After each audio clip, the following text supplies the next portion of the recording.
Bonjour, aujourd'hui c'est le 27 janvier. Notre lecture se trouve toujours dans Éphésiens chapitre 4, verset 2.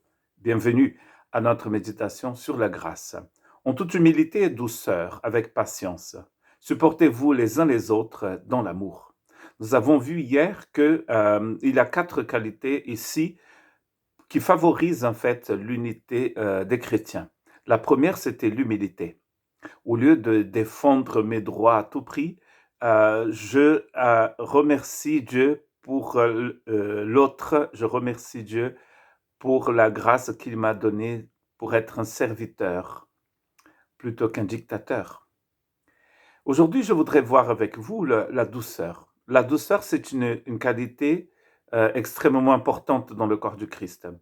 Le mot utilisé pour douceur, ici, en grec, est aussi un mot qui vient de la domestication des animaux.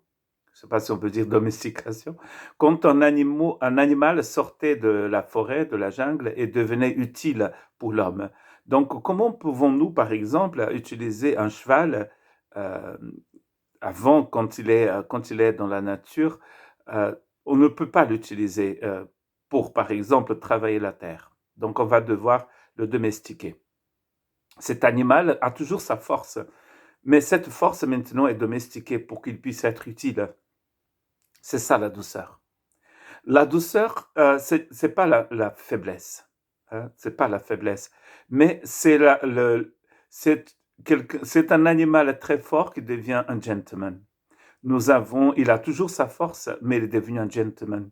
Il est devenu docile, il est devenu intéressant maintenant pour faire quelque chose d'utile. Donc, c'est pas une faiblesse, la douceur, c'est une force.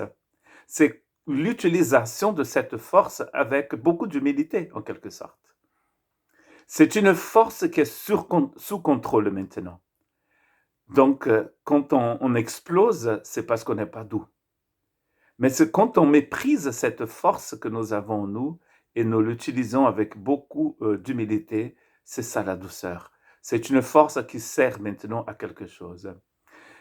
Qu'est-ce que Jésus dit de lui-même? Et Jésus peut le faire parce qu'il est Dieu. Il dit ceci dans Matthieu 11, 29, « Prenez mon joug sur vous et mettez-vous à mon école, car je suis doux et humble de cœur, et vous trouverez le repos pour vous-même. » Nous trouvons du repos dans la douceur, n'est-ce pas? Ici, le Christ, il est humble et doux. Cette douceur, elle est très importante pour notre âme, souvent affligée par toutes sortes de contraintes, par toutes sortes de violences, la violence qui règne dans ce monde, la violence des paroles, la violence des actes.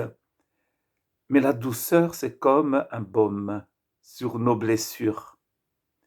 Quelqu'un de très fort comme le Christ, il est doux. Et il nous appelle aussi à avoir cette même humilité, cette même douceur. Et cette douceur du Christ, elle a été déversée dans notre cœur par le Saint-Esprit. Car les qualités du Christ, les qualités de l'Esprit Saint sont en nous.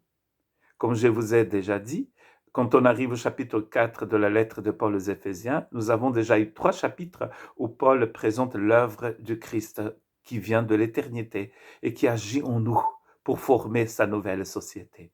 Donc Dieu a déjà mis à notre disposition tout ce dont on a besoin pour être humble et pour être doux. Et il ne vous demande pas d'inventer la douceur. Il vous demande de mettre en pratique sa douceur qui est en vous. Cette force méprisée, maîtrisée, pardon.